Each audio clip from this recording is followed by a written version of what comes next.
आपण पाहत आहात महाराष्ट्रातील number 1 channel action Maharashtra news. मी सुरुवातीच म्हटलो होतो की बुधवार पेठला जे गैरकायदेशीर कृत्य आणि हालचाली लक्षात आला होता आणि त्या अनुषंगाने एक कारवाई पूर्वी झाली होती आणि त्याचे फॉलोअप कारवाई करण्यात येईल असे मी सांगितले होते।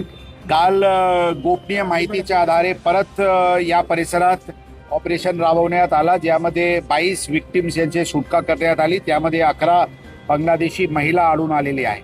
त्याचे 3 ब्रॉदेल हाऊस विरुद्ध 3 पीटा ऍक्ट अंतर्गत कारवाई करण्यात येत आहे। तसेच ज्या ज्या इकोसिस्टम मध्ये इथे बुधवार पेठ परिसरात या अशा प्रकारचे कृत्याला जे प्रोत्साहन करत आहे किंवा ऍक्टिव्ह ज्यांची सहकार आहे, इन्क्लुडिंग तिथे काही एक बियर बार आहे, बाकी इतर काही लोक आहे जे अशा प्रकारचे हालचालीला प्रत्यक्ष आणि अप्रत्यक्ष मदत करत आहे, यांना सर्वांना आरोपी करण्यात आलेले आहे। ब्रॉदेल हाऊस सीलिंग करण्याची प्रक्रिया सुरू करण्यात आलेली आहे। एकंदरीत सुरुवातीला 6 ब्रॉदेल हाऊसेस आयडेंटिफाई करण्यात आलेली आहे।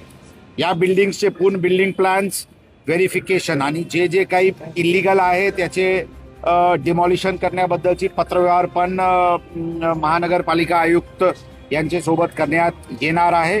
या परिसरात कोणत्याही प्रकारची गैरकृत्य चालू देणार नाही, हे पोलीस दलांची भूमिका होती आणि याच्या पुढे पण अशाच प्रकारचे कारवाई जर इलिगॅलिटी दिसून आल्यास चालू राहील। काही ऑब्जेक्शन्स लोक घेत आहेत, ते ऑब्जेक्शन मध्ये कोणत्याही प्रकारचे तथ्य नाही। जे आमच्याकडून कारवाई पोलीस दलांकडून कारवाई सुरू आहे ते पूर्ण नियमानुसार आणि कायद्यानुसार सुरू आहे।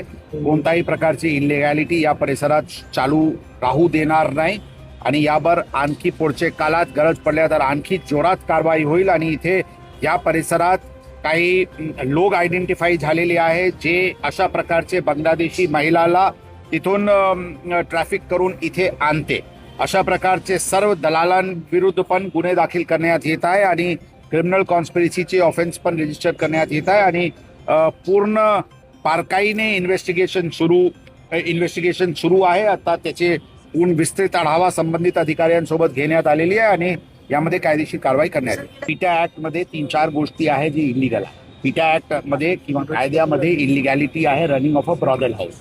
Number 2 soliciting in a public place, तसेच चाइल्ड मायनर्स ला ट्रॅफिकिंग, हे 3-4 गोष्टी आहे जे पीटा ऍक्ट मध्ये इलिगल आहे। ते इलिगॅलिटी विरुद्ध आमची मोहीम आहे। यापैकी कोणताही प्रकारची इलिगॅलिटी असतील तर त्यावर कारवाई करण्यात, आक्षेप करण्याची, त्यांना आक्षेप घेण्याची आणि तक्रार करण्याची त्यांचा पूर्ण अधिकार आहे, ते करू शकतील। परंतु मी जबाबदारीने सांगतो जे कारवाई सुरू आहे ते नियमाचे अधीन राहून सुरू आहे। काय बांगलादेशी इथे सापडले तर काय आम्हाला डोळा बंद करून निघून जायचे का? एक स्पष्ट प्रत्यक्ष इलिगॅलिटी दिसते तरी पण अशा प्रकारचे आक्षेप हे हास्यास्पद आहे। मी सुरुवातीला सांगितले की पूर्ण जे काही कारवाई झालेली आहे ते नियमाचे अधीन राहून झालेली आहे।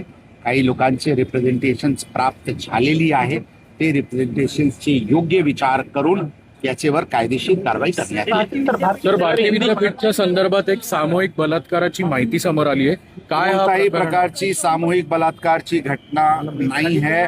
या प्रकरणात एक डेड बॉडी सापडली होती महिलांचे, त्याचे एडी रजिस्टर्ड होता। त्याचे तपास अनुषंगाने काही कन्सेंटनी काही देह विक्री करणारी महिला त्यांचे सोबत गेल्याचे स्पष्ट दिसून आलेले आहे आणि त्या दरम्यान ही मर्डरची घटना घडलेली आहे।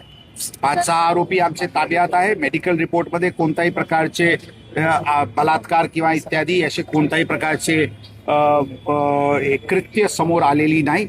हे प्रत्यक्ष प्लेन सिंपल मर्डरचे गुन्हा आहे आणि यामध्ये कडक कारवाई पोलीस दलांकडून करण्यात येत आहे।